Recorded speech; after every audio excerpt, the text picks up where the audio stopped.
構想40年コッポラの集大成。天才建築家が挑む理想都市は地獄か希望か。 Megalopolis. Enjoy the show. Time stop! We're in need of a great debate about the future! But is there time? Go. メガロポリス。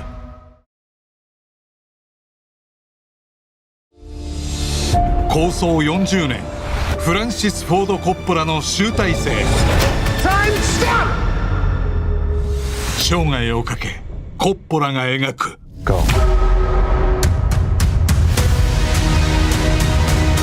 天才建築家が挑む理想都市。 Megalopolis. My plan is a city that people can dream about. People don't need dreams. People need help now. We're in need of a great debate about the future! Enjoy the show.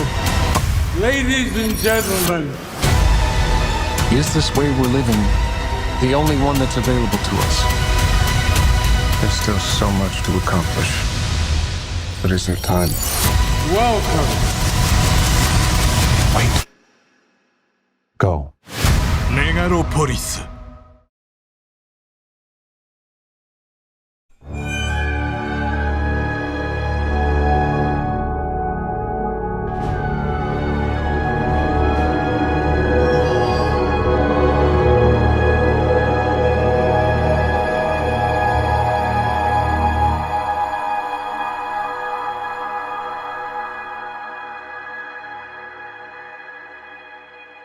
The concept of the film, which is to give glimpses of a world of the future, that given the long time that this movie has gestated and been abandoned, many of the things predicted in the script actually are beginning to happen. So it's less fiction and more actuality.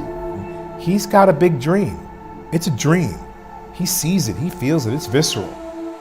I think Coppola's ambition in this film is nothing less than a consideration of a better world.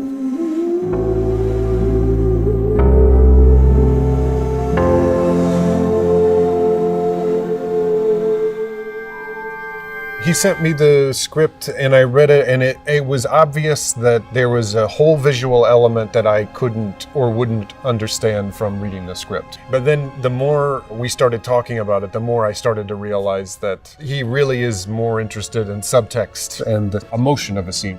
My character is he's the banker, he's the richest man in this city, New Rome. He's a member of a family that is running things. He's got a genius for a nephew who is self-destructive in some fashion, but he's a genius and he sees the future in some magical way. And he's having a romance with a young lady who is the daughter of the mayor of this town, and there's conflict there. No time to talk of people's future? Yet there's always time to convince them to use money they don't have, to buy things they don't need, to imitate people they don't like. I play Julia Cicero, who is Frank Cicero's only child and pride and joy, who is someone who has kind of lost her way slightly, trying to figure out what she wants out of her life and what she's passionate about.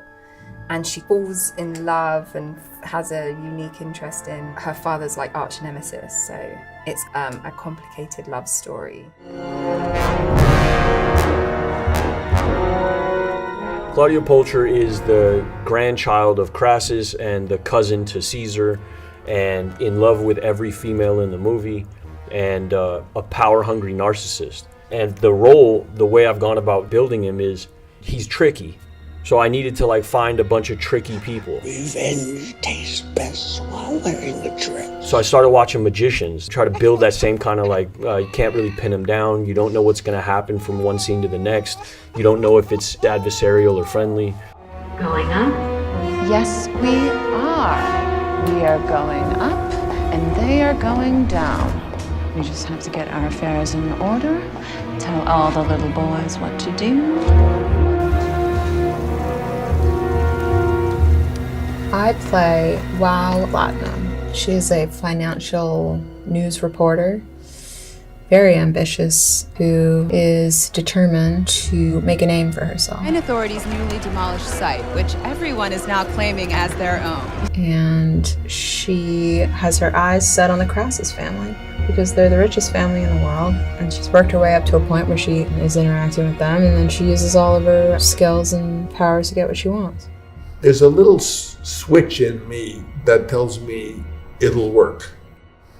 But the whole thing, the acting, the lighting, the shot, I wait for that little click to happen in me. I don't know. It's just a gut feeling that I've got it. I think he focuses on inspiring you to do things, which is my favorite kind of directing. He loves actors, and I feel that that's what Francis wants as much as anything, is just to enjoy it and have the actors enjoy it. It's important to him. I love it when the actors are in the reality of the moment at the time. Brando used to say to me, you can't care or they'll see it on your face. Meaning if you care whether you're good or bad, or it's a good one or a bad one, if you care, it looks like you're acting.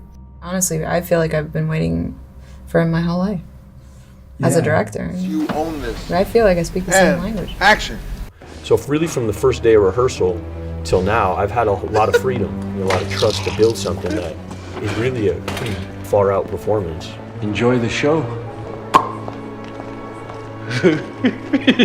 There's the logic of a scene when you're playing it with the text, but then there's also the emotion of a scene, which I feel Francis is more interested in. He has a very theatrical process. He is a big proponent of rehearsal and improvisations. The best example of an improv making its way into the movie is that whole Julia following Caesar, and we were doing this rope pulling improv the morning of when we got there. You know, it was just random people. I was walking in and I handed a rope, and we were just doing this little improv, and then we wind up shooting the scene. It's like, that's kind of what's happening between these two people. So why don't we just get rid of the rope and we'll pretend we're holding the rope, and that's how we shot the scene. It doesn't realistically make sense, but totally emotionally and playing it made perfect sense. Everybody has really had a wonderful time making this movie. The atmosphere on set is very joyful. All that he cares about in the moment is, am I moved by this? And if I am, will other people be moved by this? He's very collaborative on set, and he's welcoming of everybody else's ideas, and it really feels like a family that's come together to help him make this movie.